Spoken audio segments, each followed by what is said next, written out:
Hi friends, 2020 మన భూమి నుంచి 3,30,000 కాంతి సంవత్సరాల దూరంలో ఉన్న ఉర్సా మేజర్ కాన్స్టలేషన్లో ఉండే మార్కర్ ఏరియన్ 231 గ్యాలక్సీలో చైనీస్ ఆస్ట్రోనాట్స్ యొక్క గ్రూప్ మాలిక్యులర్ ఆక్సిజన్ యొక్క ఒక పెద్ద క్లౌడ్ని డిస్కవర్ చేసింది. సైంటిస్టుల యొక్క నమ్మకం ఏమిటంటే ఈ ఆక్సిజన్ మన భూమి మీద ఉన్నటువంటిదే అని. దాని ద్వారా మన మనుషులం శ్వాసను తీసుకుంటున్నాం. గాలి అనేది ఈ భూమి మీద ఉన్న ఇంపార్టెంట్ ఫ్యాక్టర్స్లో ఒకటవుతుంది. ఇది లేకుండా మనం బ్రతికి ఉండలేం. ఈ అనంతకోటి విశ్వంలో మీరు ఎక్కడ చూసినా మీకు ఎంతో అందమైన దృశ్యాలు కనిపిస్తాయి. కానీ స్పేస్ యొక్క వాక్యూమ్ కారణంగా మనం ఈ అందాన్ని శ్వాసను తీసుకుంటూ చూడలేం. అయితే మీరు ఎప్పుడైనా ఇలా ఆలోచించారా? మన భూమిలాగానే ఈ అంతరిక్షం కూడా గాలితో నిండి ఉంటే ఎలా ఉంటుంది? సో మళ్ళీ మన ప్రయాణాన్ని మొదలు పెడదాం. జస్ట్ ఇమాజిన్, మీరు థింక్ డీప్ అనే స్పేస్ క్రాఫ్ట్లో స్పేస్లోకి వెళ్ళారు.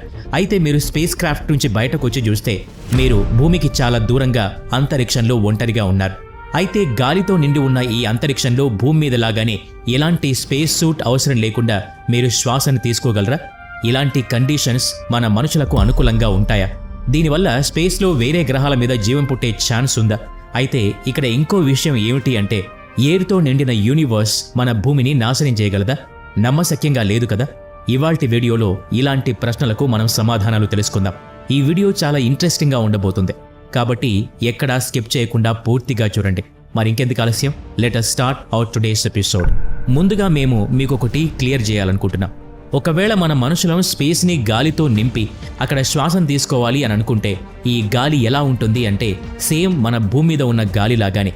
అంటే అందులో 78% nitrogen, 21% oxygen, 0.93% argon, 0.04% carbon dioxide మరియు neon, helium, methane, krypton, hydrogen మరియు వాటర్ వేపర్ ఉండాలి. ఒకవేళ ఈ కంపోజిషన్లో ఏ మాత్రం చిన్న తేడా వచ్చినా మనం యూనివర్స్లో బ్రీతింగ్ తీసుకోలేం.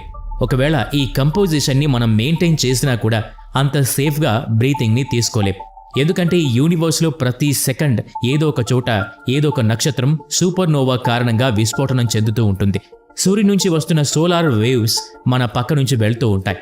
స్పేస్లో పెద్ద పెద్ద ఆబ్జెక్ట్స్ కొలైడ్ అవుతూ ఉంటాయి మరియు super massive black hole and neutron star super ఫాస్ట్గా రొటేట్ అవుతూ ఉంటాయి. స్పేస్ యొక్క వాక్యూమ్ కారణంగా మనకు వాటి సౌండ్ వినిపించదు, కానీ ఎయిర్లో సౌండ్ ట్రావెల్ చేయగలదు.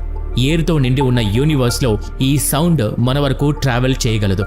అది మనకు చాలా ఇరిటేటింగ్గా ఉంటుంది. అయితే ఈ సౌండ్ని మనం భరించగలమా? అది ఎప్పుడు తెలుస్తుంది అంటే మనం ఆ సౌండ్ నుంచి ఎంత దూరంలో ఉన్నాం అని తెలిసినప్పుడు. దీనిని ఒక ఎగ్జాంపుల్తో అర్థం చేసుకుందాం. సపోజ్ మీకు దగ్గరలో ఉన్న సిటీలో ఒక పెద్ద ఎక్స్ప్లోజన్ జరిగింది అనుకుందాం. అప్పుడు ఆ సిటీలో ఉన్న వారికి ఆ సౌండ్ చాలా గట్టిగా వినిపిస్తుంది, కానీ వేరే సిటీలో ఉన్న మీకు ఆ సౌండ్ చాలా తక్కువగా వినిపిస్తుంది. సిమిలర్లీ, ఒకవేళ మీరు స్పేస్లో సౌండ్ సోర్స్కి దగ్గరగా ఉంటే ఆ సౌండ్ మీకు చాలా లౌడ్గా వినిపిస్తుంది మరియు ఆ సౌండ్ని మీరు భరించలేరు. కానీ ఒకవేళ మీరు సౌండ్ సోర్స్కి దూరంగా ఉంటే ఆ సౌండ్ వేవ్స్ మీ దగ్గరికి వచ్చేసరికి చాలా వీక్ అయిపోతాయి. అప్పుడు ఆ సౌండ్ మిమ్మల్ని అంతగా ఇరిటేట్ చేయలేదు. మన ప్రాబ్లమ్స్ ఇక్కడితో అయిపోవు. మనకున్న అతిపెద్ద సమస్య ఏంటంటే ఫ్రిక్షన్. దీన్ని ఒక ఎగ్జాంపుల్తో అర్థం చేసుకుందాం. ఒకవేళ స్పేస్ నుంచి ఏదైనా మెటీరాయిడ్ భూమి వైపు వస్తే చాలా కేసెస్లో అది మన భూమి యొక్క అట్మాస్ఫియర్లోనే కాలి ధూళి కింద మారిపోతుంది. ఇలా ఎందుకు జరుగుతుంది అంటే మన భూమి యొక్క అట్మాస్ఫియర్లో ఉన్న ఎయిర్ ఆ మెటీరాయిడ్ యొక్క మూమెంట్ని రెసిస్ట్ చేస్తుంది. ఆ మెటీరాయిడ్ మీద అట్మాస్ఫియర్ ఎయిర్ యొక్క ప్రెషర్ ఎంతలా పెరుగుతుందంటే దాని కారణంగా నిప్పు అంటుకుంటుంది. అది మండడం మొదలవుతుంది. సేమ్ ఇదే కండిషన్ని దృష్టిలో పెట్టుకుని మన భూమిని ఆ మెటీరాయిడ్ అని మరియు ఈ స్పేస్ని అట్మాస్ఫియర్ అని అనుకోండి. భూమి తన కక్షలో తిరుగుతున్నప్పుడు లేదా సూర్యుడి చుట్టూ తిరుగుతున్నప్పుడు ఎయిర్ యొక్క ఫ్రిక్షన్ కారణంగా దీని మూమెంట్ స్లో అయిపోతుంది. ఇదే పరిస్థితి మన మూన్తో కూడా జరుగుతుంది. దీని కారణంగా భూమి మరియు చంద్రుడి యొక్క రొటేషనల్ స్పీడ్ చాలా స్లో అయిపోతుంది. అయితే ఇది 1-2 రోజుల్లో జరిగిపోయేది కాదు. ఈ ప్రాసెస్ జరగడానికి చాలా సంవత్సరాల సమయం పడుతుంది. మీకు చెప్పాలంటే దాన్ని చూడ్డానికి ఏ ఒక్క మనిషి కూడా జీవించి ఉండడు. ఎయిర్తో నిండి ఉన్న ఈ యూనివర్స్లో సూర్యుడి యొక్క లైట్ మన భూమి మీదకు చాలా తక్కువగా చేరుకుంటుంది. దీని అర్థం భూమి మీద చీకటి ఉంటుంది అని కాదు. విశ్వంలో అన్ని దారులు మూసుకుపోయినా మనం బాగా ఆలోచిస్తే మన కోసం ఏదో ఒక దారి వేచి చూస్తూ ఉంటుంది. సూర్యరశ్మి ఎప్పుడైతే చాలా తక్కువగా భూమికి చేరుకుంటుందో అప్పుడు భూమి యొక్క ఇంటర్నల్ ఎనర్జీ దీన్ని మెరిసేలా చేస్తుంది. అయితే ఇక్కడ అసలు ఏం జరుగుతుందో జాగ్రత్తగా వినండి. భూమి తన గ్రావిటీ కారణంగా దాని చుట్టుపక్కల ఉన్న ఎయిర్ దాని సర్ఫేస్ మీదకు అట్రాక్ట్ చేసుకుంటుంది. దీనివల్ల అట్మాస్ఫియరిక్ ప్రెషర్ చాలా పెరిగిపోతుంది. దీనివల్ల మన బిల్డింగ్స్ అండ్ ఇన్ఫ్రాస్ట్రక్చర్స్ కొలాప్స్ అయిపోతాయి. మన భూమి మీద ఉంటున్న చాలా జీవులు ఈ పెరుగుతున్న అట్మాస్ఫియరిక్ ప్రెషర్ కారణంగా బలైపోతాయి. చాలా ఎక్కువ అట్మాస్ఫియరిక్ ప్రెషర్ కారణంగా భూమి యొక్క సర్ఫేస్ మీద కూడా ప్రెషర్ పడుతుంది. దీనివల్ల భూమి యొక్క కోర్ కుంచుకుపోతుంది. దీని కారణంగా భూమి మీద ఉన్న అన్ని అగ్నిపర్వతాలు ఒకేసారి యాక్టివ్ అయిపోతాయి. వీటి నుంచి బయటకు వచ్చిన లావా కారణంగా అన్నీ దహనమైపోతూ ఉంటాయి. కేవలం 24 గంటల్లోనే భూమి మీద ఉన్న అన్ని చెట్లు, జంతువులు కాలి సజీవ దహనం అయిపోతాయి. దూరం నుంచి చూస్తే భూమి మనకి ఒక మండుతున్న అగ్ని గోళంలా కనిపిస్తుంది. కానీ ఇలా చూడ్డానికి ఎవరూ జీవించి ఉండరు. భూమి సంగతి అయితే అయిపోయింది. ఇప్పుడు వేరే గ్రహాల పరిస్థితి కూడా చూద్దాం. సోలార్ సిస్టంలో ఉన్న అన్ని రాకీ ప్లానెట్స్ కూడా భూమిలాగానే అయిపోతాయి. అవన్నీ అగ్నిగోళంలా మారిపోతాయి. అలా కొన్ని సంవత్సరాల తర్వాత సూర్యుడి గ్రావిటీకి అట్రాక్ట్ అయి అంతమైపోతాయి. ఇప్పుడు గ్యాసియస్ ప్లానెట్స్ గురించి మాట్లాడుకుందాం. అవి జూపిటర్, సాటర్న్, యురేనస్ మరియు నెప్ట్యూన్. ఇక్కడ మీకు చాలా సర్ప్రైజింగ్ కండిషన్స్ కనబడతాయి. రాకీ ప్లానెట్స్ లాగే వీటి టెంపరేచర్ కూడా చాలా హైగా పెరిగిపోతుంది. కానీ గ్యాసియస్ ప్లానెట్స్ చుట్టూ వాక్యూమ్ ప్లేస్లో ఎయిర్ ఉన్నందువల్ల అవి గ్యాస్ పార్టికల్స్ని వాటిలో కలుపుకుంటూ పోతాయి. దీనివల్ల వీటి సైజ్ చాలా ఎక్కువగా పెరిగిపోతుంది. దీనివల్ల ఏం జరుగుతుంది అంటే వీటిలో ఏదో ఒక ప్లానెట్ డ్వార్ఫ్ స్టార్గా మారిపోతుంది. అప్పుడు మన సోలార్ సిస్టమ్ ఒక బైనరీ లేదా ట్రైనరీ సోలార్ సిస్టంగా మారిపోతుంది. కానీ ఇది ఎల్లప్పటికీ ఇలా ఉండదు. కొన్ని సంవత్సరాల తర్వాత సూర్యుడి గ్రావిటీ అన్ని ప్లానెట్స్ని తనలోకి అట్రాక్ట్ చేసుకుంటుంది. మిల్కీవే గ్యాలక్సీలో ఉన్న కొన్ని కోట్ల నక్షత్రాల మధ్యలో ఉన్న ఎంటీ స్పేస్ కూడా ఇప్పుడు గాలితో నిండిపోయింది. దీనివల్ల మిల్కీవే యొక్క ఓవరాల్ మాస్ కూడా చాలా పెరిగిపోతుంది. ఇంటర్స్టెల్లార్ స్పేస్లో గాలిలో ఉన్న కారణంగా ఇప్పుడు మనకు ఒక కొత్త రకపు నక్షత్రాలు పుడుతూ కనిపిస్తాయి.